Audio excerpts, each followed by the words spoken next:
Sheeter Kavala ಕೊಲೆ ಪ್ರಕರಣ ನಖರ ಬಾಬು ಸುನಿಲ್ ಗೌಡ ಸೇರಿ 10 ಮಂದಿ ಆರೋಪಿಗಳು ಅರೆಸ್ಟ್. ಸಿಸಿಬಿ ಪೊಲೀಸರ ಯಶಸ್ವಿ ಕಾರ್ಯಾಚರಣೆ. ವಿದ್ಯಾ ದೇಗುಲವೇ ಈ ಮೇಸ್ಟ್ರಿಗೆ ಬಾರ್, ಪುಂಡ ಪೋಖರಿಗಳೊಂದಿಗೆ ಮುಖ್ಯ ಶಿಕ್ಷಕನ ದರ್ಬಾರ್. ಯಲ್ಲಮ್ಮನ ಪಾಳ್ಯದಲ್ಲಿ ಎಣ್ಣೆ ಗುರುವಿನ ಕಾರುಬಾರ್. ಮನೆಯವರ ವಿರೋಧದಲ್ಲೂ ಸಪ್ತಪದಿ ತುಳಿದ್ರು. ಮಕ್ಕಳಾಗದಿದ್ದಕ್ಕೆ ಬೇಸತ್ತು ಆತ್ಮಹತ್ಯೆ ಮಾಡಿಕೊಂಡ್ರು. ಕ್ಷುಲ್ಲಕ ಕಾರಣಕ್ಕೆ ಸಾವಿನ ಮನೆ ತುಳಿದ್ರು. ಬೆಂಗಳೂರು ವಿವಿಯಲ್ಲಿ ಮುಂದುವರಿದ ಕರ್ಮಕಾಂಡ. ಮರು ಮೌಲ್ಯಮಾಪನದಲ್ಲಿ ನಡೆದಿದೆ ಎಡವಟ್ಟು. ಹಣ ಕೊಟ್ಟವರಿಗೆ ಮಾತ್ರ ಸಿಗುತ್ತಂತೆ ಒಳ್ಳೆ ಅಂಕ.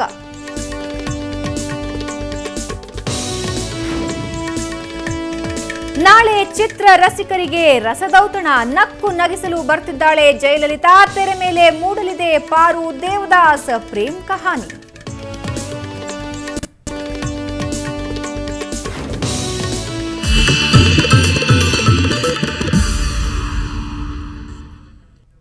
ನಮಸ್ಕಾರ, ನೀವು ನೋಡ್ತಾ ಇದ್ದೀರಾ ನಮ್ಮ ಬೆಂಗಳೂರಿನ ಸುದ್ದಿ. ಕುಖ್ಯಾತ ರೌಡಿ ಶೀಟರ್ ಕವಳ ಕೊಲೆ ಪ್ರಕರಣದಲ್ಲಿ 10 ಜನ ಆರೋಪಿಗಳ ಬಂಧನವಾಗಿದೆ. ಸಿಸಿಬಿ ಪೊಲೀಸರು ಈ ಕಾರ್ಯಾಚರಣೆಯನ್ನ ನಡೆಸಿದ್ದಾರೆ.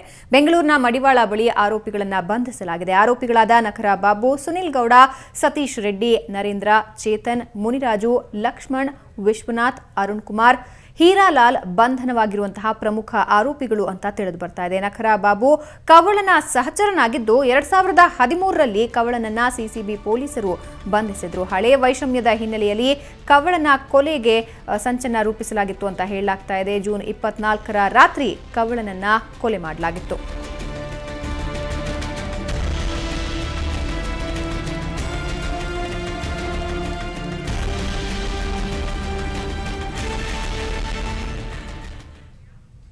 ಅವರು ಅಮರ ಪ್ರೇಮಿಗಳು. ಮನೆಯವರ ವಿರೋಧದ ನಡುವೆಯೂ ಸಪ್ತಪದಿ ತುಳಿದಿದ್ರು.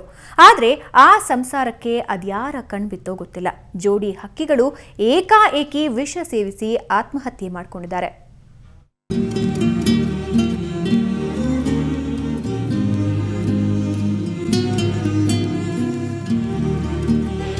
ಈ ದಂಪತಿ ಹೆಸರು ಶ್ರೀನಿವಾಸ್ ಮತ್ತು ತುಳಸಿ. ಮದುವೆಯಾಗಿ 2.5 ವರ್ಷ ಆಗಿತ್ತಷ್ಟೇ. ಆದ್ರೆ ಅದೇನು ಕಷ್ಟ ಆಯಿತೋ ಗೊತ್ತಿಲ್ಲ. ನಿನ್ನೆ ವಿನಾಯಕನಗರದ ತಮ್ಮ ಮನೆಯಲ್ಲಿ ತಿಗಣೆ ಔಷಧಿ ಸೇವಿಸಿ ಆತ್ಮಹತ್ಯೆಗೆ ಶರಣಾಗಿದ್ದಾರೆ.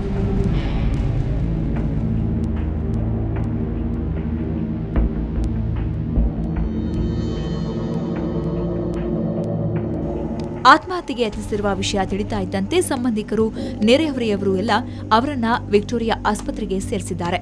ಆದರೆ ಚಿಕಿತ್ಸೆ ಫಲಿಸದೆ ತುಳಸಿ ರಾತ್ರಿ 1 ಗಂಟೆಗೆ ಸಾವನ್ನಪ್ಪಿದ್ದಾರೆ. ಇನ್ನು ಶ್ರೀನಿವಾಸ್ ಬೆಳಿಗ್ಗೆ 9 ಗಂಟೆಗೆ ಸಾವನ್ನಪ್ಪಿದ್ದಾರೆ. ಆದರೆ ಆತ್ಮಹತ್ಯೆಗೆ ಕಾರಣ ಮಾತ್ರ ಇನ್ನೂ ನಿಗೂಢವಾಗೇ ಇದೆ. ಏನು ಪ್ರಾಬ್ಲಮ್ ಏನಿಲ್ಲ, ಏನು ಪ್ರಾಬ್ಲಮ್ ಇಲ್ಲದೆ ಅವರು ಟಿವಿ ಮೆಕ್ಯಾನಿಕ್. ಇಲ್ಲ ಅವ್ರ ಮನೆ ಕೆಲಸ. ಶ್ರೀನಿವಾಸ್ ಮರಾಠಿ ಮೂಲದವರಾದ್ರೆ ತುಳಸಿ ಅಸ್ಸಾಂನವರು. ಮನೆಯಲ್ಲಿ ಇವರಿಬ್ರು ತಮ್ಮ ಪ್ರೀತಿ ವಿಷಯ ತಿಳಿಸಿದಾಗ ಕುಟುಂಬದವರು ಸೇರಿ ಮದುವೆ ಮಾಡಿಸಿದ್ರು. ಅವರಿಬ್ಬರಿಗೆ ಪ್ರೈವಸಿ ಇರಲಿ ಅನ್ನೋ ಕಾರಣಕ್ಕೆ ಶ್ರೀನಿವಾಸ್ ತಂದೆ ಪ್ರಭಾಕರ್ ಅವರು ಬೇರೆ ಮನೆ ಕೂಡ ಮಾಡಿಕೊಟ್ಟಿದ್ರು. ಆದ್ರೆ ಮದುವೆಯಾಗಿ 2.5 ವರ್ಷವಾದ್ರೂ ಇವರಿಗೆ ಮಕ್ಕಳಾಗಿರ್ಲಿಲ್ಲ. ಅಲ್ಲದೆ ಇವರು ಸುಮಾರು 6 ಲಕ್ಷದವರೆಗೆ ಸಾಲ ಮಾಡಿಕೊಂಡಿದ್ರು. ಈ ಕಾರಣದಿಂದ ಆತ್ಮಹತ್ಯೆ ಮಾಡಿಕೊಂಡಿರಬಹುದು ಅಂತ ಅನೇಕರು ಶಂಕೆ ವ್ಯಕ್ತಪಡಿಸಿದ್ದಾರೆ. ರಾತ್ರಿ ವಿಷ ತಗೊಂಡಿದ್ದಾರೆ, ಅದು ಗೊತ್ತಿಲ್ಲ. ಅದು 9 ಗಂಟೆ ಹೋಗಿ ಬಾಗಿಲು ತೆಗೆದಾಗ ಬಾಗಿಲು ಲೈಟ್ ಆಫ್ ಮಾಡಿಬಿಟ್ಟಿದ್ರು. ಆಮೇಲೆ ತೆಗೆದಿದ್ದೇನೆ, ಅವರ ಹುಡುಗಿಯವರ ಅಣ್ಣನಿಗೆ ಅವ್ರಿಗೆಲ್ಲ ಕೂಬಿಟ್ಟಿದ್ದೇನೆ. ಲಾಸ್ಟಿಗೆ ಏನು ಮಾಡಿದೆ, ನಾನು ಕರ್ಕೊಂಡಿದ್ದೇನೆ ಎಮರ್ಜೆನ್ಸಿ ಇದಕ್ಕೆ ಬಂದೆ. ನಾನು ಎಮರ್ಜೆನ್ಸಿಗೆ ಬಂದುಬಿಟ್ಟಿದ್ದೇನೆ. ಲಾಸ್ಟಿಗೆ ಕಾಲ್ ಮಾಡಿ ಎಲ್ಲ ಇದು ಮಾಡ್ದೆ, ಅಂದರೆ ಆಗ್ತಾನೆ ಇಲ್ಲಮ್ಮ. ಅದು ಏನಂತ ಗೊತ್ತಾಗ್ತಾ ಇಲ್ಲ. ಅದು ಯಾರೂ ಬಾಯ್ ಬಿಡಲಿಲ್ಲ. ಅದೊಂದು ನನ್ನ ಸೊಸೆ ಮಾತ್ರ ಹೇಳ್ಬಾರ್ದು ಅಪ್ಪ ಅಪ್ಪ ಅಂತ ಕಣ್ಣ ನೀರು ಬಿಟ್ಬಿಡ್ದಮ್ಮ. 7 ಜನ್ಮದಲ್ಲ ಅಂತ ಸೊಸೆ ತರಕ್ಕಾಗಲ್ಲ, ಬೇಡಮ್ಮ. ಅದೇನೇ ಆಗ್ಲಿ, ಸಮಸ್ಯೆಗೆ ಪರಿಹಾರ ಹುಡುಕಿ ಜೀವನವನ್ನ ಎದುರಿಸಬೇಕು. ಕಷ್ಟಕ್ಕೆ ಸಾವು ಒಂದೇ ಪರಿಹಾರ ಅಲ್ಲ. ಆದ್ರೆ ಇವರು ಮಾತ್ರ ಜೀವನಕ್ಕೆ ಹೆದರಿ ಆತ್ಮಹತ್ಯೆ ಮಾಡಿಕೊಂಡಿರುವುದು ವಿಪರ್ಯಾಸವೇ ಸರಿ. ಕ್ಯಾಮರಾಮನ್ ವಿನೋದ್ ಜೊತೆ ಅಭಿಷೇಕ್ ಜೈಶಂಕರ್, ಕ್ರೈಮ್ ಬ್ಯೂರೋ, ಸುವರ್ಣ ನ್ಯೂಸ್. ಆತ ಕೊಲೆ ಪ್ರಕರಣದಲ್ಲಿ ಬಂಧಿತನಾಗಿದ್ದ ವಿಚಾರಣಾಧೀನ ಖೈದಿ. ಆದರೆ ಮೊನ್ನೆ ಪರಪ್ಪನ ಅಗ್ರಹಾರದಲ್ಲಿ ಏಕಾಏಕಿ ನಿಗೂಢವಾಗಿ ಸಾವನ್ನಪ್ಪಿದ್ದಾನೆ. 3 ದಿನಗಳ ಹಿಂದೆ ನಡೆದ ಈ ಘಟನೆ ಕುಟುಂಬದವರ ಗಮನಕ್ಕೆ ಬಂದಿದ್ದು ಮಾತ್ರ ಕಳೆದ ರಾತ್ರಿ.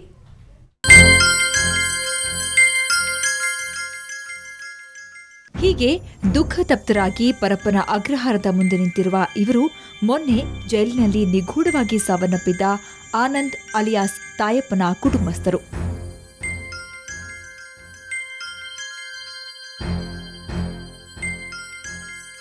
ಮೂರು ದಿನಗಳ ಹಿಂದೆ ಜೈಲಿನಲ್ಲಿ ಅನುಮಾನಾಸ್ಪದವಾಗಿ ಸಾವನ್ನಪ್ಪಿದ್ದ ಆನಂದ್ ವಿಚಾರವನ್ನ ಜೈಲಿನ ಅಧಿಕಾರಿಗಳು ಆತನ ಪೋಷಕರಿಗೆ ತಿಳಿಸಿಲ್ಲ.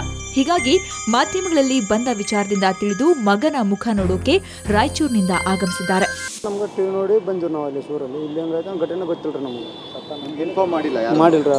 ಜೈಲಿಗೆ ಗಂಡ ಹೆಂಡತಿ ಸರಿಯಿಲ್ಲ ಅಂತ ಕೊಟ್ಟಿದ್ರಿ. ನಾನೇ ಕೊಲ್ಲಿನಂತ ಆತ್ಮಹತ್ಯೆ ಮಾಡ್ಕೊಂಡು ಜೈಲು ಸೇರಿದ್ದೆ. ಇನ್ನು ಬೆಂಗಳೂರಿನ ಮತ್ತಿಕೆರೆ ಬಳಿ ಕೂಲಿ ಕೆಲಸ ಮಾಡ್ತಾ ಇದ್ದ ಆನಂದ್ ಅಲಿಯಾಸ್ ತಾಯಪ್ಪನಿಗೆ ಮದ್ವೆಯಾಗಿ 1.5 ತಿಂಗಳಾಗಿತ್ತು. ಹೆಂಡತಿ ತನ್ನ ಜೊತೆಗೆ ಸಹಕರಿಸ್ತಾ ಇಲ್ಲ ಅನ್ನೋ ವಿಚಾರಕ್ಕೆ ಕೋಪಗೊಂಡು ಕಳೆದ 20ನೇ ತಾರೀಕಿನಂದು ಆಕೆಯ ಕತ್ತು ಹಿಸುಕಿ ಕೊಲೆ ಮಾಡಿದ್ದ. ಅಲ್ಲದೆ ಯಶವಂತಪುರ ಠಾಣೆಗೆ ತಾನೇ ಬಂದು ಶರಣಾಗಿದ್ದ. ವಿಚಾರಣೆ ನಂತರ ಆತನನ್ನ ಪರಪ್ಪನ ಅಗ್ರಹಾರಕ್ಕೆ ಶಿಫ್ಟ್ ಮಾಡಲಾಗಿತ್ತು. ಕೊಲೆ ಮಾಡಿರೋದು ಬೇರೆ ಯಾರೂ ಅಲ್ಲ, ಮೃತಳ ಗಂಡ ತಾಯಪ್ಪ ಅಂತ ನಮಗೆ ಸಾಬೀತಾಯಿತು. ತಾಯಪ್ಪ ಮತ್ತು ಮೃತಳ ಸುಮಾರು 1.5 ತಿಂಗಳ ಹಿಂದೆ ಅವರು ಮದುವೆ ಆಗಿತ್ತು. ಮದುವೆ ಆಗಿದ್ದ ದಿವಸದ ಈ ತಾಯಪ್ಪ ಆರೋಪಿ ಏನಿದ್ದಾನೆ ಅವಳು ತನ್ನ ಹೆಂಡತಿ ಮೇಲೆ ಸಂಶಯ ಪಡೋದು ಮತ್ತು ಈಕೆ ಬೇರೆ ಹುಡುಗನ ಜೊತೆ ಏನಾದರೂ ಅಫೇರ್ ಇರ್ಬೋದು ಅಂತ ಅವನು ಅನುಮಾನಪಟ್ಟು ಮೇಲಿನ ಮೇಲೆ ಭಾಳಷ್ಟು ಸಲ ಇವರಲ್ಲಿ ಗಲಾಟೆ ಆಗಿದೆ. ಆದರೆ ಜೈಲು ಸೇರಿ 3 ದಿನಕ್ಕೆ ತಾಯಪ್ಪ ಸಾವನ್ನಪ್ಪಿದ್ದಾನೆ. ಈ ವಿಚಾರವನ್ನ ಜೈಲು ಅಧಿಕಾರಿಗಳು ಅವನ ಕುಟುಂಬಸ್ಥರಿಗೆ ತಿಳಿಸದಿರೋದು ಹಲವಾರು ಸಂಶಯಕ್ಕೆ ಎಡೆ ಮಾಡಿಕೊಟ್ಟಿದೆ. ಹೀಗಾಗಿ ಆನಂದ್ ಕುಟುಂಬಸ್ಥರು ಜೈಲು ಅಧಿಕಾರಿಗಳ ವಿರುದ್ಧ ವಿಕ್ಟೋರಿಯಾ ಠಾಣೆಗೆ ದೂರು ಕೊಟ್ಟಿದ್ದಾರೆ. ಕ್ಯಾಮರಾಮನ್ ವಿನೋದ್ ಜೊತೆ ಅಭಿಷೇಕ್ ಜೈಶಂಕರ್, ಕ್ರೈಮ್ ಬ್ಯೂರೋ, ಸುವರ್ಣ ನ್ಯೂಸ್. ಯಾರಾದರೂ ಟ್ರಾಫಿಕ್ ಸಿಗ್ನಲ್ ಉಲ್ಲಂಘಿಸಿ ನಮ್ಮ ಪೊಲೀಸರ ಕೈಗೆ ಸಿಕ್ಕಿಬಿದ್ರೆ ಎಷ್ಟು ಕೇಸ್ ಹಾಕಬಹುದು? 2, 4 ಅಥವಾ 5? ನಿಮ್ಮ ಊಹೆ ತೀರಾ ಕಡಿಮೆ. ಯಾಕಂದ್ರೆ ಇಲ್ಲೊಬ್ಬರು ನಿಯಮ ಉಲ್ಲಂಘಿಸಿದ ಅಪ್ರಾಪ್ತನಿಗೆ ಬರೋಬ್ಬರಿ 15 ಕೇಸ್ಗಳನ್ನು ಜಡಿದಿದ್ದಾರೆ.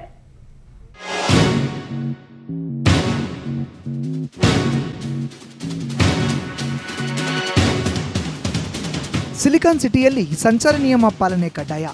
ಅಪ್ಪಿತಪ್ಪಿ ಯಾವುದಾದ್ರೂ ಒಂದು ಸಣ್ಣ ತಪ್ಪು ಮಾಡಿ ವೈಟ್ ಕಾಕಿಗಳ ಕೈಗೆ ಸಿಕ್ಕಿಬಿದ್ರೆ ನಿಮ್ಮನ್ನ ಕೋರ್ಟ್ ಮೆಟ್ಟಿಲೇರಿಸದೆ ಬಿಡಲ್ಲ. ಇದು ಹೈಗ್ರೌಂಡ್ಸ್ ಠಾಣೆ ಸಬ್ ಇನ್ಸ್ಪೆಕ್ಟರ್ ಶ್ರೀನಿವಾಸ್ ಹಾಕಿದ ಕೇಸುಗಳ ಸಂಖ್ಯೆ ಕೇಳಿದ್ರೆ ನೀವು ಒಮ್ಮೆ ಬೆಚ್ಚಿ ಬೀಳ್ತೀರಾ. ಅಪ್ರಾಪ್ತನೊಬ್ಬ ಕಾರು ಚಲಾಯಿಸಿದ್ದನ್ನ ಗಮನಿಸಿದ ಶ್ರೀನಿವಾಸ್ ಕಾರು ತಡೆದು ವಿಚಾರಣೆ ಮಾಡಿ ಬರೋಬ್ಬರಿ 15 ಕೇಸುಗಳನ್ನು ದಾಖಲಿಸಿದ್ದಾರೆ. ಅಷ್ಟಕ್ಕೂ ಸಿಕ್ಕಿಬಿದ್ದ ಬಾಲಕನ ಹೆಸರು ಶ್ರೇಯಸ್. ಮಲ್ಲೇಶ್ವರಂನಲ್ಲಿರೋ ಮಂಜುನಾಥ್ ಜ್ಯುವೆಲರಿ ಮಾಲೀಕ ಉದಯ್ ಕುಮಾರ್ ಅವರ ಪುತ್ರ. 1 ವಾರದ ಹಿಂದಷ್ಟೇ ಕೊಂಡುಕೊಂಡಿದ್ದ ಸೆಕೆಂಡ್ ಹ್ಯಾಂಡ್ ಕಾರನ್ನ ಇಂದು ಹಠ ಮಾಡಿಕೊಂಡು ಕಾಲೇಜ್ಗೆ ತೆಗೆದುಕೊಂಡು ಹೋಗಿದ್ದಾನೆ. ಮಧ್ಯಾಹ್ನ ಕಾಲೇಜಿನಿಂದ ವಾಪಸ್ಸು ಬರುತ್ತಿದ್ದ ವೇಳೆ ಮಲ್ಲೇಶ್ವರಂ ಬಳಿ ಸಬ್ ಇನ್ಸ್ಪೆಕ್ಟರ್ ಕಣ್ಣಿಗೆ ಬಿದ್ದಿದ್ದಾನೆ. ಕಾರು ಚಲಾಯಿಸುತ್ತಿದ್ದ ಯುವಕನಿಗೆ ಇನ್ನೂ 17 ವರ್ಷ ವಯಸ್ಸಾಗಿದ್ದು ಡ್ರೈವಿಂಗ್ ಲೈಸೆನ್ಸ್ ಕೂಡ ಇರಲಿಲ್ಲ. ಇನ್ನು ಕಾರನ್ನು ಕೂಡ ವಿಚಿತ್ರವಾಗಿ ಆಲ್ಟ್ರೇಷನ್ ಮಾಡಲಾಗಿತ್ತು. ಇದನ್ನು ಗಮನಿಸಿದ PSI ಸಿಕ್ಕ ಕೇಸುಗಳನ್ನು ದಾಖಲಿಸಿ ದಾಖಲೆ ಬರೆದಿದ್ದಾರೆ. ದಾಖಲಾಗಿರುವ ಕೇಸುಗಳು: ಸಿಗ್ನಲ್ ಜಂಪ್, ದೋಷಪೂರಿತ ಸೈಲೆನ್ಸರ್, ದೋಷಪೂರಿತ ನಂಬರ್ ಪ್ಲೇಟ್, DL ರಹಿತ ಚಾಲನೆ, ಸಂಚಾರಕ್ಕೆ ಅಡ್ಡಿ ಉಂಟು ಮಾಡಿರೋದು, ಅಪಾಯಕಾರಿಯಾಗಿ ವಾಹನ ಚಾಲನೆ, ಅಡ್ಡಾದಿಡ್ಡಿ ಚಾಲನೆ, ಪೊಲೀಸ್ ಚಿಹ್ನೆ ನಿರಾಕರಣೆ, ಅತಿ ವೇಗವಾಗಿ ಕಾರು ಚಾಲನೆ, ಸೀಟ್ ಬೆಲ್ಟ್ ಧರಿಸದೇ ಇರುವುದು, ಅಪ್ರಾಪ್ತನಿಂದ ವಾಹನ ಚಾಲನೆ, ಶಬ್ದ ಹಾಗೂ ವಾಯುಮಾಲಿನ್ಯ, ಚೇಸ್ ಮಾಡಿ ವಾಹನ ಹಿಡಿದಿದ್ದು, ಅಪ್ರಾಪ್ತನಿಗೆ ಕಾರು ನೀಡಿದ ಮಾಲೀಕನ ವಿರುದ್ಧ ಪ್ರಕರಣ, ಕಪ್ಪು ಫಿಲಿಂ ಹಾಗೂ ಇತರೆ ವಸ್ತುಗಳನ್ನು ಅಂಟಿಸಿರೋದು. ಇಷ್ಟೆಲ್ಲ ಕೇಸುಗಳನ್ನು ದಾಖಲಿಸಿದ PSI ಕಾರಿನ RC ಕ್ಯಾನ್ಸಲ್ ಮಾಡಲು ಸಾರಿಗೆ ಇಲಾಖೆಗೆ ಶಿಫಾರಸು ಮಾಡಿದ್ದಾರೆ. ಅಬ್ಬಬ್ಬಾ, ಒಂದೇ ಸಮಯಕ್ಕೆ ಇಷ್ಟೊಂದು ಕೇಸ್ ಹಾಕೋಕೆ ಸಾಧ್ಯನಾ ಅಂತ ಆಶ್ಚರ್ಯವಾದರೂ ಇದು ಸತ್ಯ. ಬೆಂಗಳೂರಿನ ಕ್ಯಾಮರಾ ಪರ್ಸನ್ ಶಿವು ಜೊತೆ ರಮೇಶ್ KH, ಕ್ರೈಮ್ ಬ್ಯೂರೋ, ಸುವರ್ಣ ನ್ಯೂಸ್. ಈಗ ಒಂದು ಬ್ರೇಕ್ನ ನಂತರ ನಮ್ಮ ಬೆಂಗಳೂರಿನ ಸುದ್ದಿ ಮತ್ತೆ ಮುಂದುವರಿಯುತ್ತೆ.